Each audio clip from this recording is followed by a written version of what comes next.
நிகழ்ச்சிக்கு உங்களை அன்போடு வரவேற்கிறோம் நேயர்களே. 92 ஆண்டு காலமாக நடைபெற்று வந்த ரயில் பட்ஜெட் இனிமேல் இருக்காது என்ற அறிவிப்பு வந்திருக்கிறது. 1924 துவங்கி நம்முடைய பொது பட்ஜெட்டுடன் சேர்ந்து ரயில்வே பட்ஜெட் என்ற ஒரு தனி பட்ஜெட் தொடர்ந்து வருடா வருடம் தாக்கல் செய்யப்பட்டு வந்தது. இந்த ஒரு தனி பட்ஜெட் இனிமேல் இருக்காது, பொது பட்ஜெட்டுடன் தான் ரயில்வே பட்ஜெட் இணைந்து தாக்கல் செய்யப்படும் என்ற ஒரு முடிவை இன்று இந்தியாவுடைய மத்திய அமைச்சரவையுடைய கூட்டம் இந்த முடிவை எடுத்திருக்கிறது. இதனால் ஏற்படக்கூடிய பாதிப்புகள் என்ன, இந்த ரயில்வே பட்ஜெட்டை தனியா தாக்கல் செய்ததால் நாம் பெற்ற ஒரு சாதகங்கள் என்ன, அது இனிமேல் இருக்காமல் போக போகிறதா, பாதகங்களாக மாற போகிறதா, அல்லது இந்த ஒரு ரயில்வே பட்ஜெட்டை இணைப்பதனால் மட்டுமே கிட்டத்தட்ட ஆண்டுக்கு 10,000 கோடி ரூபாய் நாம் சேமிக்க முடியும் என்பதை மத்திய அரசாங்கம் சொல்கிறது. இந்த இவ்வளவு பெரிய சேமிப்பு இதில் இருக்குமே ஆனால், இவ்வளவு பெரிய நல்ல விஷயங்கள் இதில் இருக்குமே ஆனால், இதில் செய்வது என்ன தவறு இருக்கிறது என்ற கேள்வியும் இன்னொரு புறம் எழுகிறது. இது தனியார் மயத்திற்கு வழிவகுக்கக்கூடிய ஒரு முதல் படி. இதன் மூலம் தனியார் மயத்தை நோக்கி இந்திய ரயில்வே துறை சென்று கொண்டிருக்கிறது என்ற குற்றச்சாட்டும் சில தரப்புகளில் வைக்கப்படுகிறது. இதில் எவ்வளவு உண்மை இருக்கிறது? இந்த பொது பட்ஜெட் ரயில் பட்ஜெட்டையும் இணைக்கக்கூடிய இந்த முயற்சி ஒட்டுமொத்த ரயில்வே துறையில் ஏற்பட்டிருக்கக்கூடிய ஒரு சீர்திருத்தமா, ஒட்டுமொத்தமாக தடத்தை மாற்றி வளர்ச்சி தடத்தில் எடுத்து போகக்கூடிய ஒரு சீர்திருத்தமா, அல்லது வெறும் தடுமாற்றமா என்பதுதான் இன்றைய கேள்வியாக எழுந்திருக்கிறது. இந்த தலைப்பில் தான் இன்றைய ஆயுத எழுத்து நிகழ்ச்சியில் நாம் விவாதிக்க இருக்கிறோம் நேயர்களே. இந்த விவாதத்தில் நம்மிடையே இணைகிறார்கள் பாமகவை சேர்ந்த முன்னாள் ரயில்வே துறை இணை அமைச்சராக இருந்த திரு வேலு அவர்கள். நிகழ்ச்சிக்கு உங்களை வரவேற்கிறோம். அதே போல பொருளாதார நிபுணர் திரு சோமவள்ளியப்பன் அவர்கள், உங்களை நிகழ்ச்சிக்கு வரவேற்கிறோம். DREU ரயில்வே தொழிற்சங்கத்தை சேர்ந்த உதவி தலைவர் திரு இளங்கோவன் அவர்கள், உங்களை நிகழ்ச்சிக்கு வரவேற்கிறோம்.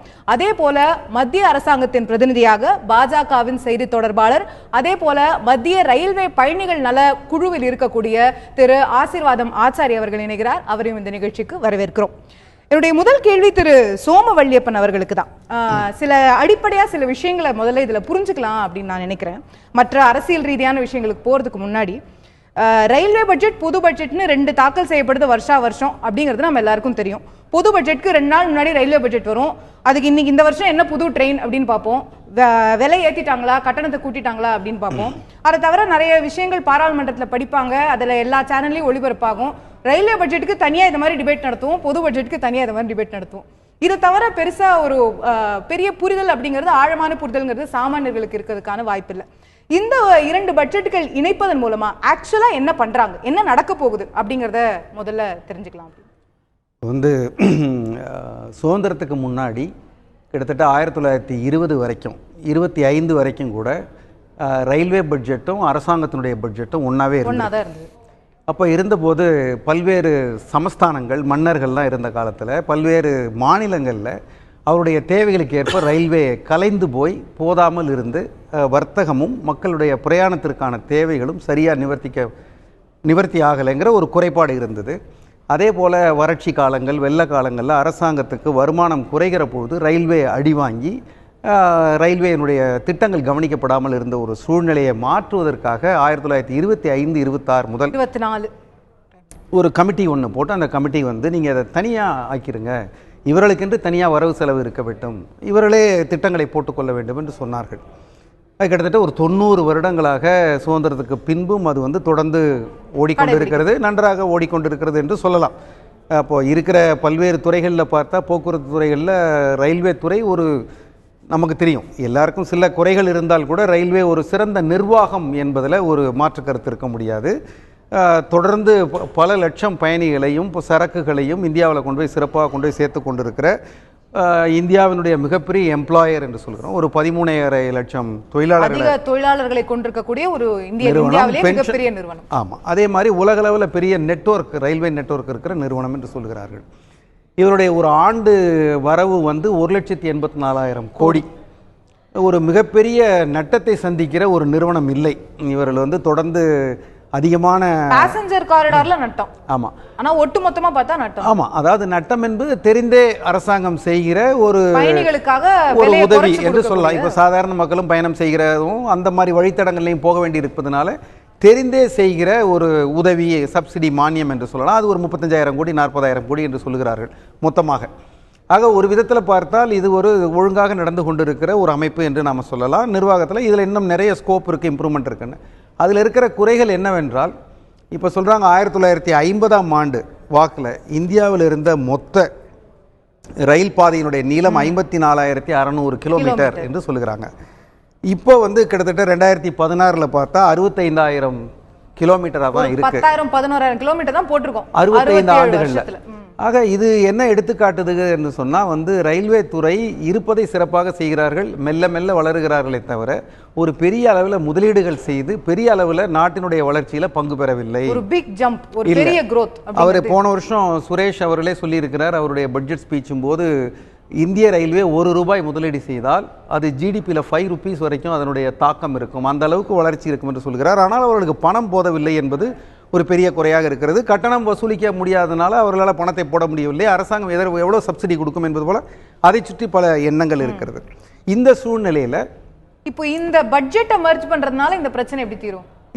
இவர்கள் சொல்லுகிற காரணங்கள் என்ன சொல்லுகிறாங்கன்னா, எனக்கு வெளிப்படையாக யோசிக்கக்கூடிய காரணம் வந்து 2 விஷயம் தெரிகிறது. ஒன்று வந்து பல்வேறு ரயில்வே அமைச்சர்கள் சமீப காலங்களில் கடந்த 15-20 ஆண்டுகளில், அதுவும் குறிப்பாக ஆளுங்கட்சி இல்லாமல் அவர்கள் வெளியிலிருந்து கட்சியாக வந்து அதிக அதிகாரத்தை அவர்கள் மத்திய அரசு இருக்கிற பொழுது அவரவர்கள் மாநிலங்களுக்கு அவர்கள் தேவையானதை எடுத்துக்கொண்டு லாலு பிரசாத், மம்தா பானர்ஜி, லாலுவோடு இருந்த அமைச்சர் அவர்களே கூட இருக்கிறாங்க.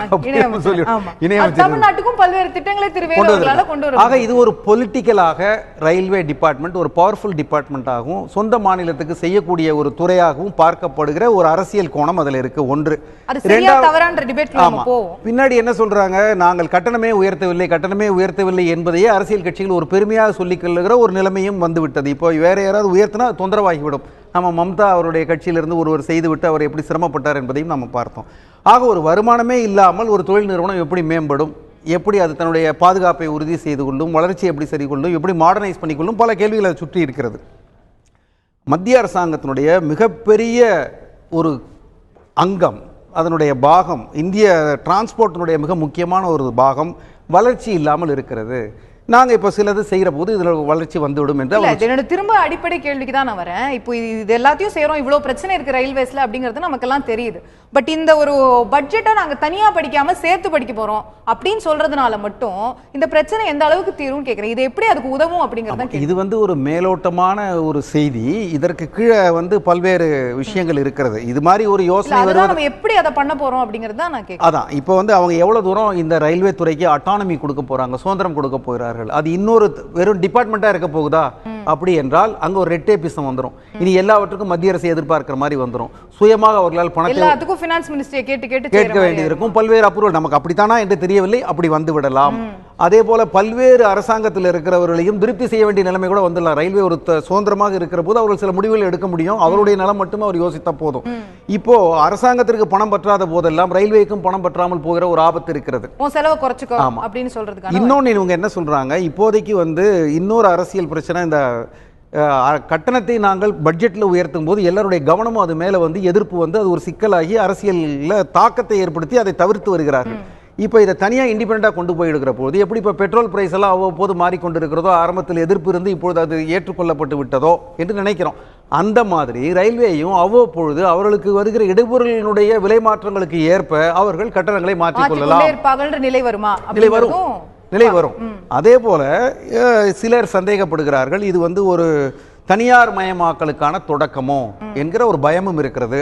அது ஒரு பயம் என்றாலும் கூட ஏன் தனியார் மயம் ஆகக்கூடாது என்கிற கேள்வியும் உடனே வருகிறது. நீங்க வந்து ஒரு அரசாங்கத்துடைய துறையாக இருக்கிற போது அதுல இருக்கிற பல பலன்களும் எல்லோருக்கும் பலன் கொடுக்கிற வாய்ப்புகளும் இருந்தாலும் கூட அதுல ஒரு முன்னேற்றம் என்பது வராத ஒரு இப்போ முதல் கட்டமா என்ன பண்ண போறாங்க அப்படிங்கறத நம்ம புரிஞ்சுக்கிட்டோம்னா, 2 தனித்தனி பட்ஜெட்டா இருந்தது ஒரே விஷயமா பொது பட்ஜெட்டோட ஒரு அங்கமா ரயில்வே பட்ஜெட் இருக்க போகிறது. ரயில்வே துறையோட வரவு செலவு கணக்குகள் எல்லாமே திட்டமிடுவது வந்து மொத்தமா டைரக்டா மத்திய அரசாங்கத்துடைய நிதி அமைச்சகம் தான் வரவு செலவு திட்டங்களை இவர்கள் எல்லாவற்றையும் திட்டமிட்டு அவருடைய ஒப்புதலோடு அதனுடைய ஒரு பகுதியா கொடுத்துருவாங்க. அது வாசிக்கப்படும் என்று சொல்லுகிறார்கள். ஒரு பகுதியாக வாசிக்கப்படும். ஒரு வீட்ல 2 பேருக்கு சம்பளம் இருக்குன்னா தனித்தனியா மேனேஜ் பண்ணாம ஜாயிண்ட் அக்கவுண்ட்ல மேனேஜ் பண்ற மாதிரி. இப்போ நீங்க இந்தியாவில் பார்த்தீங்கன்னா ஆயில் அண்ட் கேஸ் பெரிய துறை, இன்ஃப்ராஸ்ட்ரக்சர் பெரிய துறை, அதிலேயே அரசாங்கங்கள் இருக்கிறார்கள். அதனுடைய விவரங்கள் எல்லாம் தனித்தனியாக பாராளுமன்றத்தில் வாசிக்கப்படுவதில்லை. ஆனால் ரயில்வேக்கு தனியாக வாசிக்கப்படுகிறது. இது யார் கண்ணையே உறுத்துகிறது. இப்போ ரயில்வேக்கு என்று என்ன தனியாக அதுவும் ஒரு டிபார்ட்மெண்ட் தானே, அது ஒரு துறை தானே, அதையும் கொண்டு வந்து இங்கே சேர்த்து விடுவோம் என்பது போல இருக்கிறது. ரைட். ஸோ இது தனித்தனியாக இருந்த விஷயங்களை இணைத்து அதோட வரவு செலவுகளை ஒன்றுபடுத்துவது ஒரே வரவு செலவு. இன்னும் ஒரு முக்கியமான பொருளாதார நோக்கம் இருக்குதா என்று எனக்கு தெரியவில்லை. எனக்கு தோன்றுவது என்னவென்றால், இப்போதைக்கு ஒரு பிஸ்கல் டெபிசிட் இருக்கிறது.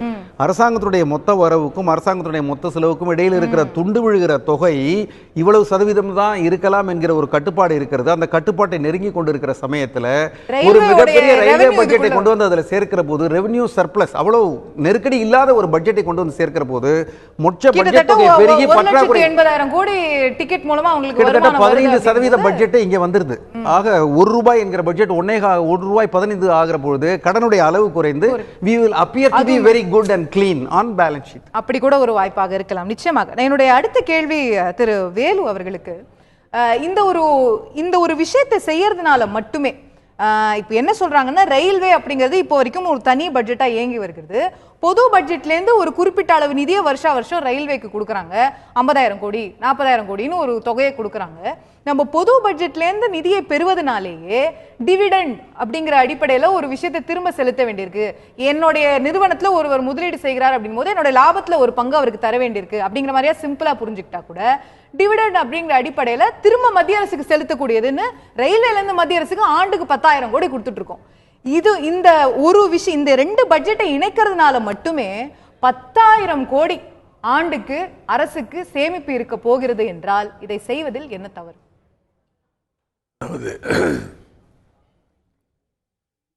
இது இந்த எக்ஸசைஸை எந்த அளவுக்கு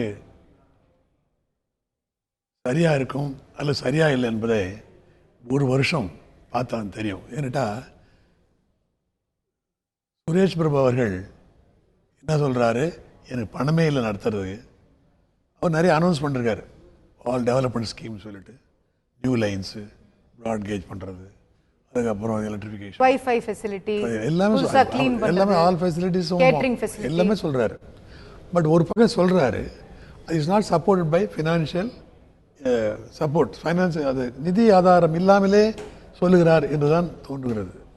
இருந்தால் இவர் அப்படிங்கிற பட்சத்தில் இந்த 10,000 கோடி இல்லை அது வரேன் 10,000 கோடின்றது டிவிடெண்ட்ன்றது அவங்க ஜெனரல் பட்ஜெட் கான்ட்ரிபியூஷன் பண்றாங்க நமக்கு. அதுல டிவிடெண்ட் கொடுக்கணும், அது ஒரு பெரிய 10,000 கோடி பெரிய தொகை இல்லை, அது பெரிய. அதனால நமக்கு ரயில்வேக்கு நல்லா தெரியும், நீங்க இந்த துறையிலே இருந்திருக்கீங்க. 10,000 கோடி அப்படிங்கறத வச்சு நம்ம எவ்வளவு திட்டங்கள் செய்ய முடியும், எவ்வளவு விஷயங்கள் கொண்டு வர முடியும்.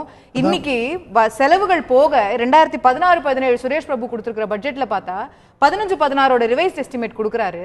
அதுல செலவுகள் போக ரயில்வேஸோட கையில இருக்கக்கூடிய தொகை அப்படின்னு பார்த்தா 10,000 கோடி.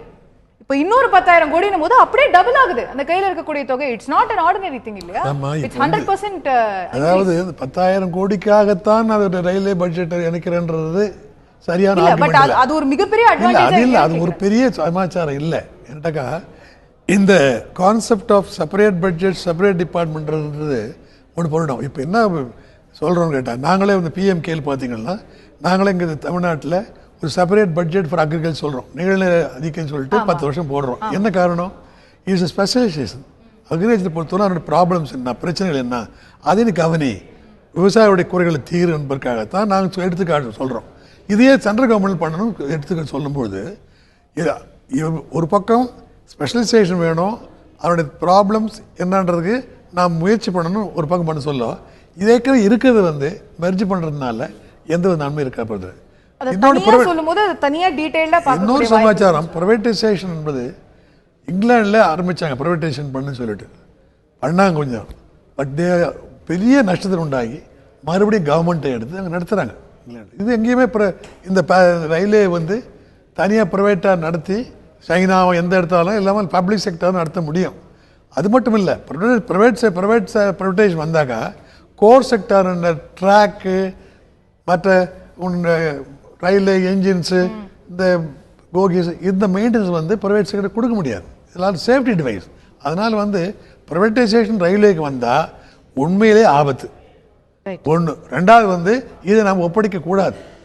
ப்ரைவேட்டைசேஷன் என்பது ரயில்வேயால் எந்த நாளிலும் நினைத்து பார்க்கக்கூடாத ஒரு நிலை என்பது அது முதல்ல கிளியர் பண்ணுறாங்க. 2010 பேசினாங்க இல்லையா?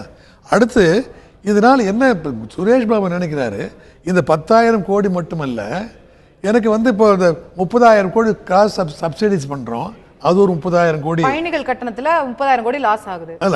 அதெல்லாம் வந்து நான் வந்து மொத்தமே நீங்கள் பட்ஜெட்டில் நீங்கள் பார்த்துங்க, மத்திய அரசு எடுத்துக்கிட்டோம், மத்திய எடுத்துக்கோ, அதனால் எனக்கு அந்த பொறுப்பு இல்லை, நான் பொறுப்பு இல்லாத நான் பண்ணுறேன் அப்படின்னு சொல்கிறார். அது இட்ஸ் நாட் த வியூ. அது மாதிரி வியூ எடுக்கிறது பிரயோஜனம் இல்லை. ஏன்னாட்டா ஒரு டிபார்ட்மெண்ட் நடத்த சொல்ல உடைய வரவு சொன்னார் இல்லையா 1,80,000 கோடி, அதில் பார்த்தீங்கன்னா நம்முடைய ஆப்ரேட்டிங் ரேஷியோ இன்றைக்கி 92%. அது 75 கொண்டு வரணுன்றது முயற்சி. அப்படின்னா 100 ரூபாய் நமக்கு வருமானம் வர 92 ரூபாய் செலவு பண்ணால் 8 ரூபாய் நமக்கு மீதி இருக்குதுயா. அது 25 ரூபாய் ஆனாக அதிக லாபத்தை பெறலாம். அது டெவலப்மெண்ட் ஸ்கீம்ஸ் பண்ணலாம், டிப்ரிசியேஷன் ரிசர்வ் அதெல்லாம் போட்டு அதை நாம் ப்ளவ் பண்ணலாம். அதை ஸ்கீம்ஸ் அதெல்லாம் விட்டுவிட்டு எனக்கு 10,000 கோடி செய்ய போகிறார்கள் என்பதுதான் கேள்வியா இருக்குது. அதை பத்தி தான் நம்ம தொடர்ந்து அடுத்தடுத்த கட்டங்களில் விவாதிக்க இருக்கிறோம். நான் மத்திய அரசின் பிரதிநிதியாக இருக்கக்கூடிய திரு ஆசிர்வாதம் ஆச்சாரி அவர்களிடம் ஒரு கேள்வியை முன்வைக்க விரும்புகிறேன். இந்த ஒரு இணைப்பின் மூலமா பல்வேறு அட்வான்டேஜஸ் இருக்கு. அட்மினிஸ்ட்ரேட்டிவ் காஸ்ட் கட் ஆயிருது, டிவிடெண்ட் பே பண்ண தேவையில்லை, ஒட்டுமொத்தமா ஒருங்கிணைச்சு பல்வேறு விஷயங்களை செய்ய முடியும், பல்வேறு அட்வான்டேஜஸை பட்டியலிடுறீங்க. பட் எனக்கு இருக்கக்கூடிய ஒரு அடிப்படையான கேள்வி, இன்னைக்கு நிகழ்ச்சி பார்த்து கொண்டிருக்கக்கூடிய அநேகமாக அனைவருக்கும் இருக்கக்கூடிய கேள்வி, நீங்கள் கொண்டு வரக்கூடிய இந்த சீர்திருத்தங்கள் மூலமாக கட்டணத்தை உயர்த்துவதற்கான முயற்சியில் ஈடுபட்டிருக்கிறீர்களா? இந்த கேள்விக்கு பதில் சொல்கிறதுக்கு முன்னாடி நீங்கள் ஆக்சுவலாக இந்த உங்கள் ப்ரோக்ராமே என்கிட்ட தான் ஆரம்பிச்சிருக்கணும். ஏன்னா நான் ரயில்வேவோட ரெப்ரசன்டேட்டிவாக இங்கே இருக்கும்போது நீங்கள் என்கிட்ட ஆரம்பிச்சிருந்து அப்புறமேட்டு மற்றவங்கள்ட்ட போயிருந்தீங்கன்னா நல்லா இருந்திருக்கணும். நீங்கள் ரிவர்ஸில் போயிருங்க. எனிவே ஓகே,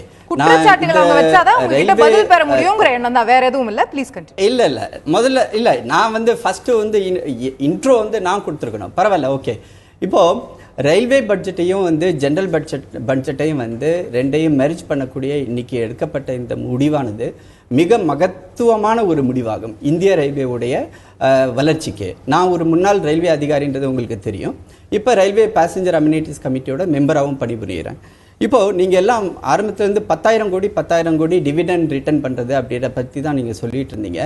இன்றைக்கி வந்து எங்களுடைய நிதி அமைச்சர் மாண்புமிகு அருண்ஜேட்லி அவர்கள் தெளிவாக சொன்னார், 2,27,000 கோடி ரூபாய் வந்து கேபிட்டல் இன்ஃப்யூஸ் பண்ண வேண்டியது பெண்டிங்கில் இருக்குது. அதை வந்து எங்கள் ரயில்வேவால் முடியாத ஒரு பட்சத்தில் அதை வந்து ஜென்ரல் பட்ஜெட் வந்து அப்சார்ப் பண்ணிக்கும். இந்த தொண்டு விழுந்துக்கிட்டே இருக்குது. சக்ஸசிவ் ஃபினான்ஷியல் இயர்ஸில் வந்து இந்த 2,27,000 கோடி ரூபாய் வந்து ரயில்வேவோட லயபிலிட்டியாக வந்து காட்டிக்கிட்டே இருக்கிறாங்க. அதை வந்து அட் ஒன் ஸ்ட்ரோக் வந்து 0 ஆக்கிடுவோம். அது இல்லாமல் ஒவ்வொரு வருஷமும் வந்து நாங்கள் கட்டக்கூடிய டிவிடெண்ட் வந்து உதாரணத்துக்கு வந்து போன வருஷத்துடைய டிவிடெண்ட் 10,780 கோடி ரூபாய் அது வந்து நில்லாயிரும். ஸோ அதனால் எங்களுடைய ஃபினான்ஸ் புக்ஸ் வந்து ஸ்ட்ரெங்தன் ஆகும். அது மட்டும் இல்லாமல் இந்த பாப்புலாரிட்டி நீங்கள் வந்து கொஞ்ச நேரத்துக்கு முன்னாடி சொன்னீங்க, திரு லாலு பிரசாத் யாதவ் பற்றி சொன்னீங்க. அதாவது ரயில்வேவை வந்து தங்களுடைய சுய லாபத்துக்காகவும் தங்களுடைய அரசியல் வளர்ச்சிக்காகவும் பயன்படுத்திகிட்டு இருந்த காலம் போய் இன்னைக்கு வந்து ரயில்வே தேசிய வளர்ச்சிக்கு பயன்படக்கூடிய ஒரு அம்சமாக மாறி இருக்கிறது இன்னைக்கு தேதி. இதனால வந்து இது ஒரு மகத்துவமான ஒரு முடிவு. அடுத்தது இதில் இன்னொரு முக்கியமான இது முடிவு என்னென்னா, ரயில்வேவுடைய தனித்துவம் எந்த விதத்திலையும் காம்ப்ரமைஸ் ஆகலை. இன்னைக்கு சுரேஷ் பிரபு அவர்கள், எங்களுடைய மாண்புமிகு ரயில்வே அமைச்சர் அவர்கள் தெளிவாக குறிப்பிட்டுள்ளார்கள், ஜெனரல் மேனேஜர் அதாவது பொது மேலாளர்களுடைய பவரும் டிஆர்எம்ஸ் டிவிஷனல் ரயில்வே மேனேஜர் அதாவது கோட்ட மேலாளர்களுடைய financial powers and administrative powers அப்படியே ரீட்டைன் ஆகிருக்குது. இதில் வந்து ஒரு துளி அளவு கூட யாருமே வந்து சந்தேகப்பட தேவையில்லை. குறிப்பாக ரயில்வே ஊழியர்கள் சங்கம் இதை வந்து ஒரு பெரிய இஷ்யூவாக கொண்டு போகணும் அப்படின்னு நினச்சாங்கன்னா அதை இன்னையோட அதை நிறுத்திக்கலாம். அதில் வந்து எந்த ஒரு காம்ப்ரமைஸும் பண்ணலை. அடுத்தது வந்து இன்னைக்கு முக்கியமான இந்த முடிவை எடுத்ததுக்குரிய காரணமும் என்ன அப்படின்னா, மோடி அவர்களுடைய அரசு வந்ததுக்கு பிறகு பிளானிங் கமிஷனுடைய மாற்றம் உருவாக்கினார். அதாவது பிளானிங் கமிஷன்றது வந்து திட்ட கமிஷன் டெல்லியில் வந்து எல்லாரும் ஏசி அறையில் உட்காந்துக்கிட்டு வருஷத்துக்கு ஒரு தடவை எல்லா ஸ்டேட் சீஃப் மினிஸ்டர்ஸையும் கூப்பிட்டு பிளான் அலோகேஷன் பண்ணுறதோட அவங்க வேலையை முடிச்சுட்டு இருந்தாங்க. அப்புறம் 5 இயர் பிளான் வந்து ஒவ்வொரு 5 ஆண்டு திட்டங்களை போட்டுட்டு இருந்தாங்க. அந்த முதல்ல வந்து பாரத பிரதமர் மோடி அவர்கள் அதுக்கு முதல்ல ஃபுல் ஸ்டாப் வச்சாரு. இந்த பிளானிங் கமிஷன்றது வந்து ஒரு பெரிய ஜைஜாண்டிக் ஒரு ஆச்சாரி குறுக்கீடுக்கு மன்னிக்கணும், நம்ம சில விஷயங்கள் டைக்ரஸ் ஆகி போயிட்டு இருக்கோம்னு நினைக்கிறேன். நம்ம திரும்ப கொஞ்சம் ரயில்வேஸ் கூட விஷயங்களுக்கு வரலாம். ஒரு நிமிஷம் please, I am very sorry. Plan நான் பிளான் எக்ஸ்பெண்டிச்சரையும் இன்னைக்கு முடிவு எடுத்துட்டாங்க. நம்ம அதுக்கெல்லாம் வருவோம். இல்ல இதனுடைய அடிப்படை கேள்விகளை முதல்ல முடிச்சிடலாம். பிளானிங் இல்ல அது இது முக்கியமானது. ஏன் இத சொல்லனா, இந்த பிளானிங் கமிஷனை முடிச்சிட்டு நீதி ஆயோக் அப்படின்னு கொண்டு வந்து இதுக்குரிய பரிந்துரையவே நீதி ஆயோக் தான் கொடுத்துச்சு. ஆக்சுவலா நீதி ஆயோகுடைய குழுவோட பரிந்துரையின் பேர்ல தான் இன்னைக்கு இது நடக்குது. புரிஞ்சுக்கிறோம். நான் கேட்கக்கூடிய கேள்வி கட்டணம் உயருமா? கட்டணம் உயருமா அப்படின்றது வந்து நீங்க கேட்டிருக்க கேள்வி. இதுவரை வந்து நான் ஏற்கனவே சொன்ன மாதிரி ரயில்வே அமைச்சர்கள் தங்களுடைய பாப்புலாரிட்டி அதிகப்படுத்துறதுக்காக கட்டணங்களை உயர்த்தாம வச்சிருந்தாங்க. ஆனால் கட்டணம் உயருமா உயராதா என்பது மத்திய அரசு தன்னுடைய பட்ஜெட்ல தெரிவிக்கும் போது நீங்க தெரிஞ்சுக்கலாம். இந்த இன்னைக்கு தேதிக்கு வந்து இது கட்டணம் உயரும் அப்படின்னு நீங்களா ஒரு கற்பனையை பண்ணிட்டு எங்க மேல அக்யூஸ் பண்ண வேண்டிய அவசியம் இல்லை. உயர்றதுக்கான வாய்ப்பு இருக்கிறதா? இப்ப இந்த ரயில்வேஸ் ரெகுலேட்டரி அத்தாரிட்டின்ற ஒன்னு வந்துருச்சுன்னா அவங்களே இஷ்டத்துக்கு மாத்தி அமைச்சுப்பாங்க அப்படின்னு சொல்றாங்க. நான் அதுக்கான தெளிவை தான் உங்ககிட்ட பெற விரும்புறேன். அப்படி ஒண்ணு வருமா? அப்படி உயர்றதுக்கு வாய்ப்பு இருக்கா? வந்து இந்த ரெகுலேட்டரி அத்தாரிட்டி சிஸ்டத்துல வந்து ட்ராய்னு சொல்றோம், telecom regulatory authority of India, airports economic regulatory authority of India, அப்புறம் electricity regulatory authority of India and respective state கவர்மெண்ட்ஸ்ல இருக்குது. இப்போ இவங்கள்ட்ட வந்து இப்போ ஒரு டெலிகாம் கம்பெனி இன்னும் டெலிகாம் கம்பெனியும் வந்து ரேட்டை இன்க்ரீஸ் பண்ணும்போது ட்ராய் வந்து அதை வந்து 2 பேரையும் உட்கார வச்சு பேசுறாங்க. ட்ராய் சொல்றாங்க, நீ வந்து கஸ்டமரை வந்து மனசுல வச்சு இந்த ரேட்டை வந்து ஃபிக்ஸ் பண்றாங்க, அதுக்கு மேல நீ சார்ஜ் பண்ணக்கூடாது, அதுக்கு கீழே சார்ஜ் பண்ணு, we will welcome you. அந்த ரேட் ரயில்வே துறையில ஏர்டெல், வோடபோன், பிஎஸ்என்எல் மாதிரி நிறைய பேர் இல்ல, இந்தியன் ரயில்வேஸ் மட்டும் தான் இருக்கு. அப்ப அப்படின்னும் போது அந்த ரெகுலேட்டரி அத்தாரிட்டி இந்தியன் ரயில்வேஸ் உடைய விலைகளை மட்டும் தானே நிர்ணயிக்கும் இன்னைக்கு தேதிக்கு. இந்தியன் ரயில்வேஸ் ரெகுலேட்டரி அத்தாரிட்டி கொண்டு வரும்போது அதனுடைய ஏரியா ஆஃப் ஆபரேஷன்ஸ் வந்து அதை டிஃபைன் பண்ணுவாங்க. அதுல இன்னொன்னு வந்து நீங்க என்ன இந்தியன் ரயில்வேஸ் மட்டும் இல்ல, உங்களுக்கு ஒரு பிரைவேட் ரயில்வேவும் இங்க இருக்குது. அது உங்களுக்கு தெரியுமோ தெரியலன்னு தெரியல. குஜராத்ல அடானியோடைய பிரைவேட் ரயில்வே இருக்குது. அவங்களுடைய இதை வந்து அவங்களுடைய ப்ராடக்ட்ஸை கொண்டு போறாங்க. அவங்க வந்து நாளைக்கு வந்து வேற ஏதாவது அந்த ஒரு ஃபேக்டரிக்கு மட்டும் அவங்க பொருள் கொண்டு போறதுக்கு மட்டுமாக அவங்களே ட்ராக் போட்டு அவங்களே கொண்டு போயிட்டு இருக்காங்க. அது வந்து பயணிகள் போகக்கூடிய ரயில்வே இல்ல. அடுத்தது எங்க சுரேஷ் பிரபு அவர்கள் என்ன சொல்லியிருக்காங்க, மாநிலங்களையும் வந்து இதுல இன்வால்வ் பண்றாங்க. அப்ப மாநிலங்கள் வந்து ரயில்வே உடைய ஆக்டிவிட்டீஸ்ல வந்து கலந்து கொள்ளும் போது அங்க ரெகுலேஷன் வேணும். ஒரு மாநிலத்துக்கு வந்து சுண்ணாம்பு இன்னொரு மாநிலத்தோட கண்ணில் வெண்ணெய் வைக்க முடியாது. அப்ப ரெகுலேட்டரி அத்தாரிட்டி உருவாகும் போது அதுக்கு பல்வேறு பணிகள் கொடுக்கப்படும். எப்படி ட்ராய் உருவாகும் போது கொடுத்தாங்களோ அதே மாதிரி இங்க ரயில்வேவுடைய ரெகுலேட்டரி அத்தாரிட்டி வரும்போது அதுக்கு பணிகள் கொடுக்கப்படும். அந்த பணிகள் என்னென்ன அப்படின்றத நம்ம இன்னைக்கு சொல்ல முடியாது, ஏன்னா இட் இஸ் லாங் ப்ராசஸ். நீங்க சொல்லுவீங்க அப்படிங்கறத புரிஞ்சுக்கிறேன். நான் தொழிற்சங்க உறுப்பினருடைய முதற்கட்ட கருத்தை பெற விரும்புறேன். திரு இளங்கோவன், நம்ம அவரிடம் ஒரு சில கேள்விகளை முன் வச்சிருந்தோம். இப்போதைக்கு எனக்கு விலை ஏறலாம் ஏறாமலும் போகலாம்ன்ற மாதிரியான ஒரு பதிலா புரிஞ்சுக்கலாம். நம்ம அடுத்த கட்டத்துக்கு அதுக்கு வரலாம். அதுக்கு முன்னாடி உங்களிடம் முன்வைக்கக்கூடிய கேள்வி, இந்த இரு பட்ஜெட்டுகளையும் இணைப்பதனால், ஒருமைப்படுத்துவதனால் இதை வந்து நாங்க இன்னும் சீரா மேனேஜ் பண்ண முடியும், எங்களுடைய மேலாண்மை வந்து இன்னும் வசதியாக இருக்கும் அப்படின்னு பார்க்கும்போது இன்னும் பல திட்டங்களை எளிதாக கொண்டு போய் சேர்க்க முடியும். திட்டமிடுதல் ஸ்டேஜ்லயே நாங்க வந்து திட்டமிடுதல் தனித்தனியா ஒரு ரயில்வே துறை திட்டமிட்டு செயல்படுத்தாம ஒட்டுமொத்தமா திட்டமிடுவோம், அப்ப எளிதா இருக்கும் அப்படின்னு சொல்றாங்க. அப்ப அதோடைய அமலாக்கமும் எளிதா இருக்க போகிறது. அப்போ ஊழியர்களுக்கு அது வந்து இன்னும் எளிமைப்படுத்தி தானே இருக்கணும். ஊழியர்கள் ஏன் எதிர்க்கிறீங்க? நான் ஊழியர் கண்ணோட்டத்திலேருந்து பேசாம மக்கள் கண்ணோட்டத்திலேருந்து பேசுறேன். இது வந்து இவங்க என்ன சொல்லியிருக்காங்கன்னா, நீங்கள் படித்து காட்டினீங்க, existing financial arrangements will continue wherein railways will meet all their revenue expenditure. அவனுடைய வருமானம் செலவு எல்லாத்தையும் பார்த்துக்கும், ஒர்க்கிங் எக்ஸ்பென்சஸ், பென்ஷன் எக்ஸெட்ரா. ஒரு மாற்றமும் கிடையாது. இப்போ எப்படி இருக்கோ அப்படியே தான் இருக்கும். இதை ஏன் ரயில்வே செஞ்சாங்கன்னா அவசியம் தாங்க. இவர் சொன்னார் 2.27 லட்சம் சொன்னார் இல்லைங்களா, கேபிட்டல் வேவ் கிடைக்குது, டிவிடெண்ட் கம்மி கிடைக்குது. உலகம் பூராவும் 2.27 லட்சம் அவர் சொன்னார் இல்லைங்களா, அவர் தவறான கருத்தை சொன்னார். 2.27 லட்சம் அப்படின்றது இந்திய ரயில்வேனுடைய சொத்து. அது வந்து book value of the railways railway assets book value, அதான் கேபிட்டல் சார்ஜ். அவருக்கு அது தெரியல. 2.27 லட்சத்துக்கு 2.75% அவங்க என்ன போடுறாங்கன்னா டிவிடெண்ட் போடுறாங்க. இந்த டிவிடெண்டை வேரியஸ் கமிட்டிஸ் ஹவ் ரெக்கமெண்டட். உலகத்தில் எங்கேயுமே டிவிடெண்டு கிடையாது. சைனா வந்து எத்தனையோ கோடி இன்வெஸ்ட் பண்ணுது, அமெரிக்கா எத்தனையோ கோடி இன்வெஸ்ட் பண்ணுது ரயில்வேல, ஆனா எங்கேயுமே டிவிடெண்ட் கிடையாது. திரு ஆச்சாரி அவர்கள் பதில் அளிக்க விரும்புகிறார். திரு ஆச்சாரி ப்ளீஸ் கோ ஹெட், ரொம்ப சுருக்கமா.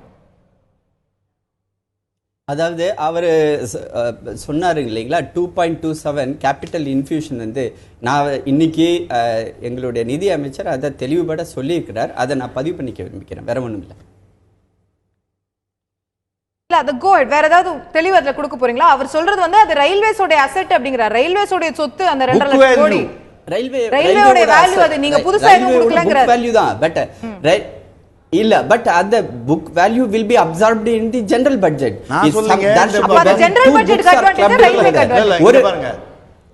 இந்த இல்ல ரயில்வே, அதாவது ரயில்வே ஓவரால் ரயில்வே உடைய அட்வான்டேஜ், ஓவரால் ரயில்வே உடைய அட்வான்டேஜ் ஓவர் டைம். இன்னைக்கு நாளைக்கே வந்து மத்திய அரசாங்கம் 2 லட்சம் ரூபாய் 2 லட்சம் கோடி எடுத்து ரயில்வேக்கு கொடுத்துட்டதா கணக்கு இல்லங்கறத அவர் பதிவு செய்யறது தவறு. Please continue. நான் படிக்கிறேன் பாருங்க. ரெண்டு புக்கு ஒண்ணாவது sir. Capital at charge of the railway estimated at rupees 2.27 lakh crore on which annual dividend is paid by the railways will be wiped off. இதான் எனக்கு புரியுது. நீங்க சொல்றத நான் புரிஞ்சுக்கிட்டேன். சாமானியர்களுக்கு இதுல என்ன பாதிப்பு இருக்குன்னு நீங்க என்ன சொல்ல வரீங்க? தயவு செய்து எனக்கு உங்களுக்கு டைம் கொடுத்த மாதிரி கொஞ்சம் கொடுத்தீங்கன்னா I will explain. இப்போ வந்து ரயில்வே இஸ் இன்வெஸ்ட்மெண்ட் ஸ்டார்வ்டு. பட்டினி கிடக்குது. இன்வெஸ்ட்மெண்ட்டுக்கு பட்டினி கிடக்குது. முதலீடு இல்ல. எல்லாரும் ரயில்வே வருமானத்துல லாபம் தான் இருக்கு, நஷ்டம் கிடையாது. தாரே சொன்னாரு நஷ்டம் கிடையாது. ஆனா பேசஞ்சர் செக்மெண்ட்ல அது வந்து 33,000 கோடி நஷ்டம். 33,000 கோடி நஷ்டம் இருக்குது. அந்த நஷ்டத்தை என்ன பண்றாங்கன்னா, ரயில்வே வந்து 100 ட்ரெயின் ஓட்டுச்சுன்னா 35 ட்ரெயின் வந்து குட்ஸ் ட்ரெயின் ஓட்டுது. வருமானம் 65 ரூபா வருது, 65% வருது. 65 ட்ரெயின் பேசஞ்சர் ட்ரெயின் ஓட்டுறோம், 35% தான் வருமானம் வருது. So what we do, we cross subsidize. சரக்குல வர வருமானத்தை எடுத்து கொடுக்குறோம். வச்சுங்களா, இது ஃபர்ஸ்ட் பேசிக் ஆஸ்பெக்ட். நவ் அதனால 25,000 கோடி ரயில்வேக்கு நஷ்டம் ஏற்படுது. இந்த நஷ்டத்தை உலகம் பூரா என்ன செய்யறாங்கன்னா, நஷ்டம் பேசஞ்சர் செக்மெண்ட் எங்குமே நஷ்டம் தான். அமெரிக்காவிலேயும் பேசஞ்சர் செக்மெண்ட் கவர்மெண்ட் கையில இருக்கு, நஷ்டம் தான். அந்த பிரிட்டன்ல 25 ட்ரெயின் ஆபரேட்டிங் கம்பெனி இருக்கு, பிரைவேட் கம்பெனிஸ், அதுக்கு நஷ்டம் தான். அந்த நஷ்டத்தை பிரிட்டிஷ் கவர்மெண்ட் பிரைவேட் கம்பெனிக்கே கொடுக்குது, சப்சிடைஸ் பண்ணுது. அதனால இந்தியன் ரயில்வேஸோட வருமானத்தில் பணம் லாபம் தான் கூட இன்வெஸ்ட்மெண்ட்டுக்கு பணம் இல்லை. அதனால அந்த 25,000 கோடி 30,000 கோடி சொன்னீங்களா, அந்த 30,000 கோடியை மத்திய அரசு கொடுத்து உதவுனா என்ன, அதை இந்த பிரச்சனை தீருமா? ஒன்று. ரெண்டாவது, பென்ஷன் எக்ஸ்பெண்டிச்சர் 35,000 கோடி பென்ஷன் எக்ஸ்பெண்டிச்சர். பென்ஷனை மற்ற சென்ட்ரல் கவர்மெண்ட் எம்ப்ளாயிஸுக்கெல்லாம் அரசாங்கம் என்ன பண்ணுதுன்னு சொன்னாக்கா, கன்சாலிடேட்டட் ஃபண்ட் ஆஃப் இந்தியாவிலேருந்து எடுத்து கொடுக்குது. அதே மாதிரி ரயில்வே பென்ஷனர்ஸுக்கும் அது கொடுத்ததுன்னா ரயில்வேக்கு 35,000 கோடி லாபம் கிடைக்கும். அடுத்தது டிவிடெண்ட். இது எல்லாத்தையுமே விவேக் தேவராய் இந்த இணைப்பு இல்லாமயே இதெல்லாம் செஞ்சிருக்கலாமே. ஏன் இணைப்பு வேணும்? 9,700 கோடி டிவிடெண்ட நீ ஏன் வந்து வாங்குற, கொடுத்துரு ரயில்வேக்கு. எவ்வளவு பெரிய விஷயம். ஏன் 1924 அக்வர்த் கமிட்டியோட ரெக்கமெண்டேஷன் படி ரயில்வே கொண்டாந்தாங்கன்னா, ரயில்வே தனி பட்ஜெட் கொண்டாந்தாங்கன்னா, இட் இஸ் 1,85,000 கோடி அதனுடைய வருமானம், 1,60,000 செலவு. ஒன்று. அடுத்தது இது ஒரு பக்கம். இன்னொன்று என்னன்னு சொன்னால், நீங்கள் பல விஷயங்கள் டேரிஃப்லாம் பற்றி கேட்டீங்க இல்லையா, இது வந்து எதோட நோக்கத்துக்காக? இப்போ இந்தியன் ரயில்வேக்கு இன்வெஸ்ட்மெண்ட் வந்து உங்களுக்கு 35 லட்சம் கோடி 1912 32 20 ஆண்டுகளில் 35 லட்சம் கோடி தேவைன்னு, இன்வெஸ்ட்மெண்ட் தேவைன்னு பிளானிங் கமிஷன் சொல்லியிருக்கு. அந்த 35 லட்சம் பிளானிங் கமிஷன் அவங்க மூடிட்டாங்க. மூடிட்டு இப்போ என்ன பண்ணாங்க, இவரே ரயில்வே மினிஸ்டர் வந்தார். ரயில்வே மினிஸ்டர் புது சுரேஷ் பிரபு என்ன பண்ணார்னா, போன வருஷம் நான் 8 லட்சம் கோடியை 5 வருஷத்தில் முதலீடு செய்ய போகிறேன் அப்படின்னா 1,71,000 கோடி ஒரு வருஷத்துக்கு. ஆனால் முதல் வருஷமே ஒரு 1 லட்சம் கோடி தான் திட்டம் போட்டார். அந்த 1 லட்சம் கோடியில் 40,000 கோடி வந்து பட்ஜெட் சப்போர்ட் கவர்மெண்ட் கொடுக்கும்னு சொன்னார். கிராஸ் பட்ஜெட் சப்போர்ட்டு 40,000 கொடுக்கணும். ஆனால் அவங்க 28,000 கோடி தான் கொடுத்தாங்க. 40,000 கோடி எக்ஸ்ட்ரா பட்ஜெட்டரி ரிசோர்ஸ் கடன் அது மூலமாக தான் வரும், பிபிபி எல்லாம் வரும்னு சொன்னார். அதில் வந்தது 10,000 கோடி தான், 30,000 கோடி வரல. இன்டர்னல் ரிசோர்ஸ் ஜெனரேஷன்லேருந்து நாமே உருவாக்குறது 17,000 கோடி வரும். நாங்கள் 12,000 கோடி தான், அதில் 5,000 கோடி வரல. ஆக மொத்தத்தில் என்னாச்சுன்னா 1,00,000 கோடி தான் திட்டம் போட்டார். 1,71,000 கோடிக்கு அந்த 1,00,000 கோடியிலே என்ன வந்ததுன்னு சொன்னால் 53,000 கோடி தான் வந்தது. அதனால என்ன விஷயம் இன்னொன்று சொல்லிடுறேன். இந்த வருஷத்துக்கு 1,21,000 கோடி போட்டிருக்காரு. ஆனால் 1,76,000 கோடி போட்டிருக்கணும். 1,76,000 கோடி போட்டார். அதுக்கும் 59,000 கோடி எக்ஸ்ட்ரா பட்ஜெட் ரிசோர்ஸ் சொல்லியிருக்காரு. கடன்லாம் வாங்கி சொல்றாரு. அப்போ என்ன ஆச்சுன்னா திட்டம் தோல்வி அடைந்து விட்டது. இவங்க போட்ட திட்டம் தோல்வி அடைந்து விட்டது. ஒண்ணு. அப்போ என்ன செய்யணும்? என்ன காரணம்னா அப்ப என்ன தேவை? இந்திய ரயில்வேக்கு முதலீடு தேவை. முதலீடு தேவையை இப்போ நான் சொல்றேன். இப்ப இந்த முதலீடு நான் சொல்றேன். முதலீடு தேவை. தனியார் முதலீடு வரவில்லை. என்ன சொல்றாரு விவேக் தேவராய் ரிப்போர்ட்? என்கிட்ட நான் எழுதின புஸ்தகம் இது. விவேக் தேவராய் ரிப்போர்ட் என்ன சொல்றாரு? எஃப்டிஐயும் வரல, தனியாரும் வரல. என்னென்ன செஞ்சாங்க தெரியுங்களா? இந்த கவர்மெண்ட் வந்ததுக்கு அப்புறம் தனியார் வந்து ரயில் போட்டுக்கோ, ரயில் ஓட்டிக்கோ, நீ 80% கூட நீ ரெவன்யூ வரலன்னா கூட நான் கொடுக்குறேன் சொல்லியும் ஒருத்தரும் வரலீங்களே. 10வது 5ஆண்டு திட்டத்திலேருந்து சொல்லிட்டு இருக்காங்க பிபிபி பிபிபி பிபிபின்னு ஒருத்தரும் வரல. ரயில்வே ஏன் வராது? இல்ல அரவிந்த் சுப்பிரமணியம் எக்கனாமிக் சர்வேல எழுதியிருக்காரு தனியார் வரமாட்டாங்க, ஏன்னா லாபம் இல்ல. விவேக் தேவராயும் சொல்லியிருக்காரு தனியார் வரமாட்டாங்க, லாபம் இல்ல. ஆகவே அரசு தான் முதலீடு செய்ய வேண்டும்.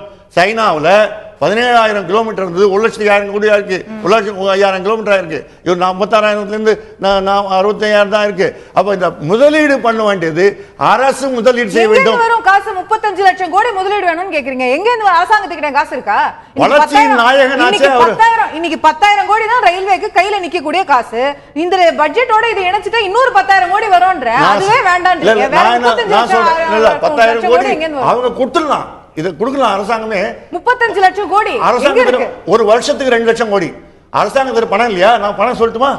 வரி சொல்லட்டுங்களா உங்களுக்கு? இருங்க ஒரு நிமிஷம்.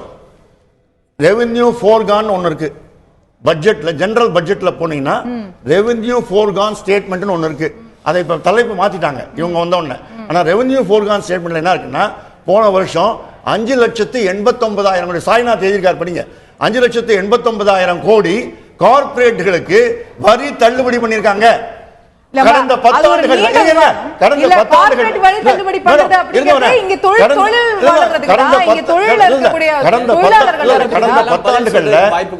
10 ஆண்டுகள்ல 40 லட்சம் கோடி வரி தள்ளுபடி பண்ணிருக்காங்க. அந்த தள்ளுபடி பண்ணாம அந்த பணத்தை ரயில்ல முதலீடு செய்யலாம். இல்ல மற்ற ரயில் மட்டும் தான் வளர வேண்டுமா? மற்ற தொழில்கள் வளர வேண்டாமா? மற்ற விஷயங்களுக்கு கொடுக்க வேண்டாமா? இல்ல பல்வேறு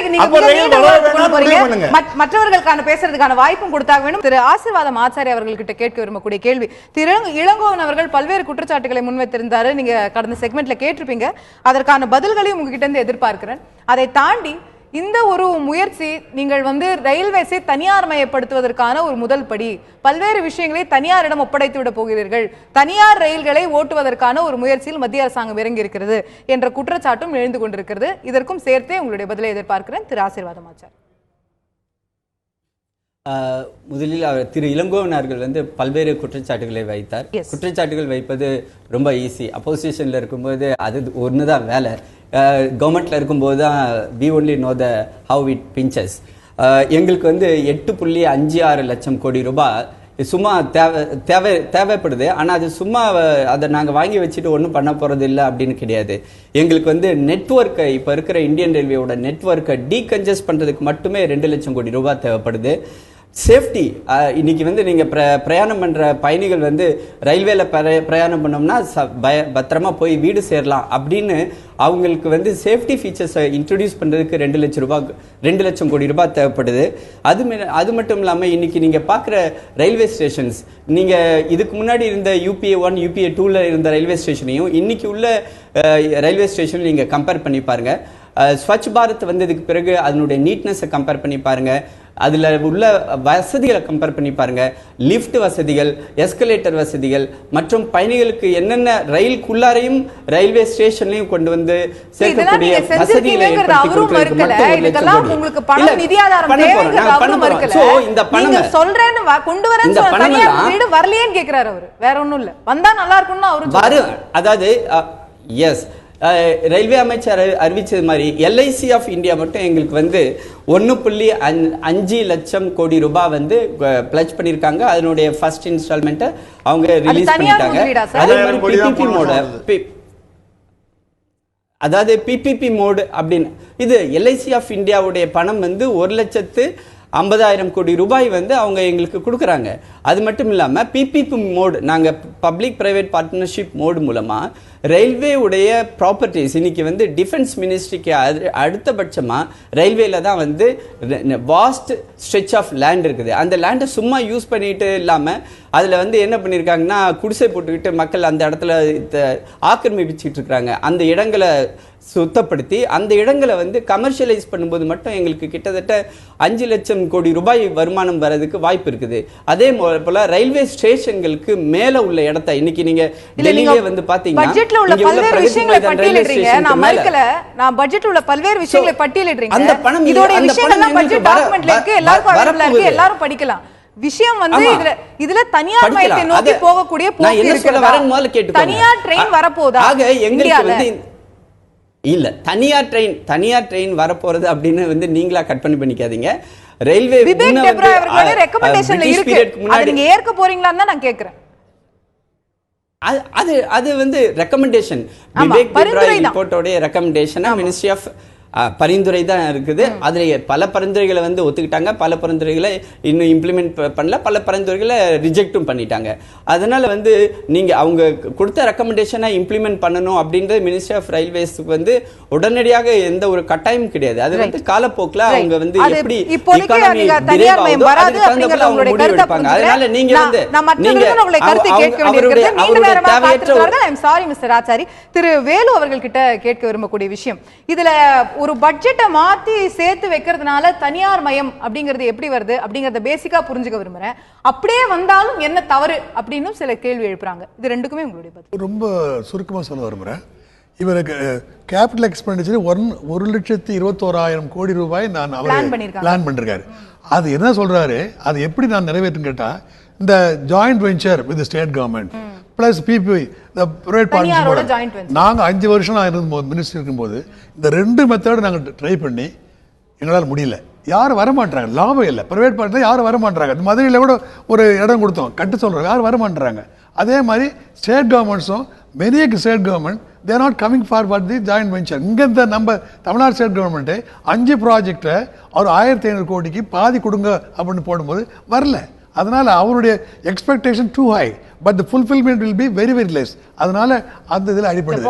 அப்போ நீங்க ஒப்பந்தத்தில் என்ன மாதிரியான விஷயங்கள் கொடுத்தீங்க, இப்போ என்ன மாதிரியான விஷயங்கள் கொடுக்குறாங்க? இன்னைக்கு 100% FDI ஓபன் பண்ணிருக்காங்க, அந்த ரெகுலேஷன்லாம் அப்போ இல்ல. அப்போ இது போன்ற விஷயங்கள் அவங்க தளர்த்தி கொண்டே வரும்போது அதுக்கான விஷயங்கள் மாறாதா அப்படிங்கிற கேள்வி. அதாவது இதுவரை இந்த 1 வருஷம் 2 வருஷம் ஆகி போச்சு, இதுவரையிலும் அந்த ஜாயிண்ட் வெஞ்சரும் பிபி மாடல் எதிர்த்து மாதிரி தெரியல. ரெண்டாவது இந்த இங்க சொன்னாங்க நீங்க சொல்லக்கூடிய ஜாயிண்ட் வெஞ்சரோ மற்ற விஷயங்களோ ட்ரெயினை ஓட்டுறதுக்கு அப்படிங்கறதுல தான் இருக்கு. பட் அதை தாண்டி இன்னைக்கு ரயில்வேஸ் வந்து இன்னைக்கு விவேக் டெப்ராயோட கமிட்டி ரிப்போர்ட் என்ன சொல்லுது, ரயில்வேயோட வேலை ட்ரெயின் ஓட்டுறதுங்க. அதை தவிர railway hospital, railway police, railway school, ரயில்வேயோட கேட்டரிங் சர்வீஸ், இப்படி பல விஷயங்கள் ரயில்வே பண்ணிட்டு இருக்கு. இதெல்லாம் கழட்டி விட்டுட்டு அந்தந்த மினிஸ்ட்ரி கிட்ட நீங்க விட்டுருங்களேன். இதெல்லாம் இல்ல தனியார் கிட்ட விட்டுருங்க, இல்ல ரயில்வே ஹாஸ்பிட்டல்ல சுகாதாரத்துறை நடத்தட்டும், என்னோட பட்ஜெட்ல இல்ல. சர்வீஸ் செக்டார்ஸ் பத்தி we are not questioning. அதெல்லாம் தனியார் சர்வீஸ் செக்டார் இப்போ கூட நீ service sector many areas we are privatization, there is no quarrel, but core sector வரும்போது it is safety device, மக்களுடைய உயிர் பாதுகாப்பு. அது எந்த வகையிலும் அதுதான் நம்ம ஜனங்க சொல்றாரு, they are aiming to become the privatize பண்றாங்கன்னு அது எப்போ ஒத்துக்க முடியாது. ஒரே சுருக்கமாக சொல்ல வரேன், என்ன பிரபு நினைக்கிறேன்ட்டாக்கா 35,000 கோடி வந்து பென்ஷன் லைபிலிட்டின்னு போயிடும், 10,000 கோடி டிவிடெண்ட் பே பண்ண முடியும், அதுவே பெரிய ரிலீஃப் ஆகும்னு சொல்றாரு. அது சாதகம். பாதகம் என்பது இதுவரையில் ரயில்வே துறையானது இந்த தனி பட்ஜெட் வந்த பிறகு பிளான் பண்ணுறது, எக்ஸிக்யூட் பண்ணுறது, mobilisation resources, borrowing from external agencies like world bank or Japan, or for internal resource raising, or creating very finance institution, இதெல்லாம் வந்து kind of power you have enjoy. That kind of flexibility is enjoying. I don't know how far. நம்ம தனியா அதை செஞ்சிட்டு இருந்தவங்க இப்போ ஒட்டுமொத்தமா செய்யும்போது எந்த அளவுக்கு சரியா செய்ய முடியும்? கவர்மெண்ட் ஆஃப் இந்தியால போய் எல்லாத்துக்கும் போய் again red tapism, the bureaucracy setup, you know, அதனால அதெல்லாம் வந்துருமோன்ற பயம் இருக்கு. அதனால போக போக தான் தெரியும். அதனால என்ன பொறுத்த வரலாம் இந்த கான்செப்ட் வந்து இன்டகிரேஷன் வந்து எந்த அளவுக்கு வேற பற்றியான சொல்ல முடியாது. ஒரு வருஷம் சேர்த்து பார்த்தா தெரியும். ரைட், போக போக தான் தெரியும். திரு சோமவெள்ளியப்பன் இறுதியான கருத்து ரொம்ப சுருக்கமா டைமில். முதல்ல வந்து அந்த ரயில்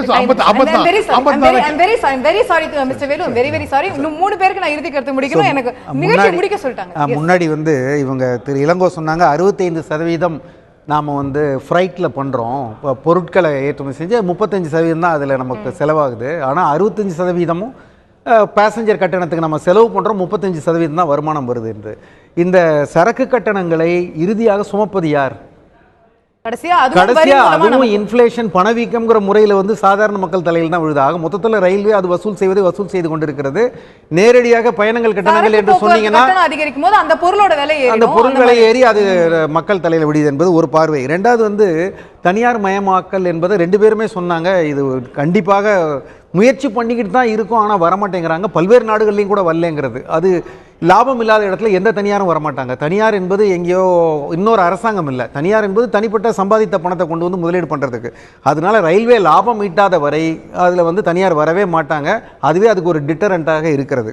இப்போ எப்படி லாபம் ஈட்டணும்னா தனியார் வரணும், தனியார் வரணும்னா லாபம் ஈட்டணும்னா இல்ல அந்த துறை லாபம் ஈட்டணும்னா விலையேறணும்னா மக்கள் கொடுக்கணும் அல்லது அரசாங்கம் கொடுக்கணும். ஆக மொத்தம் விலையேற்றாமல் நீங்க வந்து லாபத்தை கொண்டு வர முடியாது. விலையேற்றுவதில் எல்லாருக்கும் ஒரு பயம் இருக்கிறது. நல்ல எஃபிஷியன்ட் சர்வீஸுக்கு செக்மெண்டைஸ் பண்ணிட்டு சில செக்மெண்ட்ல விலையேற்றலாம். இப்போ எப்படி எப்பயுமே தொடர்ந்து ஏசி கட்டணமே ஒரு அளவுக்கு மேல உயர்த்த முடியாது. அது மாதிரி ஒரு விஷயத்தை பார்க்கணும்.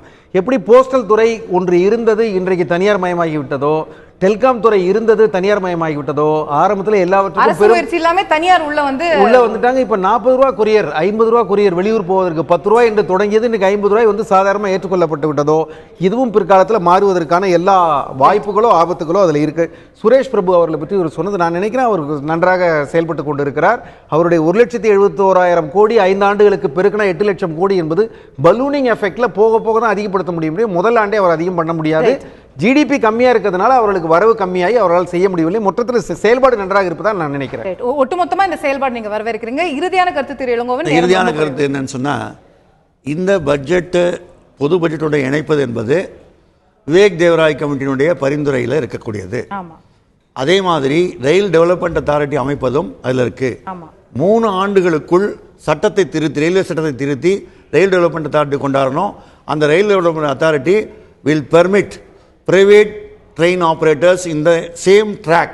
அது வெறும் பரிந்துரையா தான் இருக்கு. அரசு அதை ஏற்கல இன்னும் அப்படிங்கறத சேர்த்து நம்ம பதிவு பண்ணோம். ரயில் டெவலப்மெண்ட் அத்தாரிட்டி போட்டிருக்க பேப்பர்ல க்ளீனா சொல்லிருக்காங்க. அது ஒரு கான்செப்ட் பேப்பர். அது ஒரு கான்செப்ட் பேப்பர் கொண்டு வரலாமா? அப்படி கொண்டு வந்தா எப்படி இருக்கும்? வெறும் பேச்சாளர்களா தான் இருக்கே தவிர அது நடைமுறைக்கு வரலங்கிறது வரும். ஏன் கேட்டா வருமாங்கிறது அதுக்கு தனி விவாதம் இல்ல. அதுக்கான மசோதா தயாராயிட்டு இருக்கு. ரயில் டெவலப்மெண்ட் அத்தாரிட்டிக்கான மசோதா தயாராயிட்டு இருக்கு. ஒன்று. ரெண்டாவது விஷயம், அது வந்து தனியாரை அனுமதிக்கும். தனியார் ஒரு நிமிஷம், தனியார் அனுமதிச்சதுக்கு பிறகு தனியார் லெவல் பிளேயிங் ஃபீல்டு அவங்களுக்கு கொடுப்பாங்க. அதுக்கப்புறம் அவங்க பாதி பேர் அவங்க ஓடுவாங்க, பாதி ரயிலே இருக்கும். 4ஆம் வட்டத்தில் அவர் சொல்றாரு 5 வருஷம் அதோட நோக்கம் லாபமா நஷ்டமா அது வேற விஷயம். கடைசியா என்ன சொல்ல வரேன்னா, வந்ததுதான் நாடு ரயில் நாசமா போயிடும். அர்ஜென்டினாவுல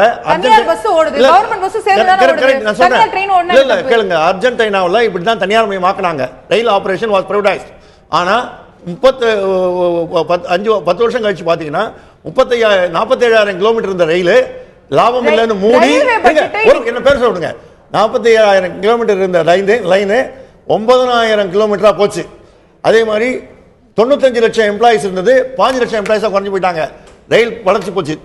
பிரிட்டன்ல அதே மாதிரி தனியார் கையில விட்டு ரயில்வே பட்ஜெட் தனியா போடக்கூடிய ஒரு நாடு பிரிட்டன் சொல்றீங்க, அர்ஜென்டினா சொல்ற ரயில்வே பட்ஜெட் தனியா வச்சிருக்க கூடிய ஒரு நாடு இன்னைக்கு சர்வதேச அதெல்லாம் வேண்டிய இல்ல. நான் என்ன சொல்றேன்னா, இன்னைக்கு Indian railway is the 4th largest network in the country world. அதனால ரயில்வே பட்ஜெட் வந்து தனியா இருக்கிறது மட்டுமல்ல, அது தனியாவா இல்லங்கிற விஷயம் இல்ல. அரசாங்கம் முதலீடு செய்ய வேண்டும். தனியார் மயமாக்குவது பிரச்சனைக்கு தீர்வு அல்ல. என்ன செய்யும் சொன்னா தனியார் மயம் இந்திய ரயில்வேயை நாசமாக்கிவிடும், சர்வ நாசமாக்கிவிடும். அது தனியார் மயம் என்ற ஒரு விஷயத்தை இன்னும் அரசாங்கம் ஏற்கவில்லை. அதற்கான ஒரு பரிந்துரை அளவில் தான் இருக்கிறது. நம்ம இந்த கட்டத்திலே அது எப்படி போகும் அப்படிங்கறத நம்ம சொல்ல முடியுமாங்கிறது தெரியல. திரு வேலு அவர்கள் சொன்னது போல இது ஓராண்டுக்கு அது நடந்து முடிந்த பிறகுதான் அதுல என்ன மாதிரியான விஷயங்கள் சாதகங்கள் இருக்கின்றன, பாதகங்கள் இருக்கின்றன என்பது நிச்சயமாக முழுமையாக தெரிய வரும். இதுல கட்டணத்தில் மாற்றம் இருக்க போகிறதா, தனியாருடைய பங்களிப்பு எவ்வளவு இருக்க போகிறது, இந்த பட்ஜெட்டை இணைப்பதனால் மட்டுமே இந்திய ரயில்வே இன்னும் சீராகவும் சிறப்பாகவும் இயங்குவதற்கான வாய்ப்புகள் இருக்கிறதா அப்படின்னு பார்க்கும்போது நிச்சயமாக உறுதியாக குறைந்தபட்சமாக ஒரு 10,000 கோடி நமக்கு சேமிப்பு என்ற அளவிற்கு தற்போது இருக்கிறது. அடுத்தடுத்த கட்டங்களில் இது சாதகமாக அமைப்புகிறதா பாதகமாக அமைப்புகிறதா என்பதை பட்ஜெட் அறிவிக்கப்பட்ட பிறகு, அது ஓராண்டு செயல்பட்ட பிறகு திரு வேலு அவர்கள் சொன்னது போல அவர்களுடைய செயல்பாட்டை பொறுத்து அதனுடைய ஜட்மெண்ட் இருக்க வேண்டும். அதை பொதுமக்கள் கையிலே விட்டுவிடுவோம் என்பதுதான் எல்லாருடைய கருத்தாக இருக்க முடியும். நிகழ்ச்சியில் கலந்து கொண்டு கருத்துக்களை தெரிவித்த 4 விருந்தினர்களுக்கும் நன்றி. பார்த்து உங்களுக்கும் நன்றி நேயர்களே.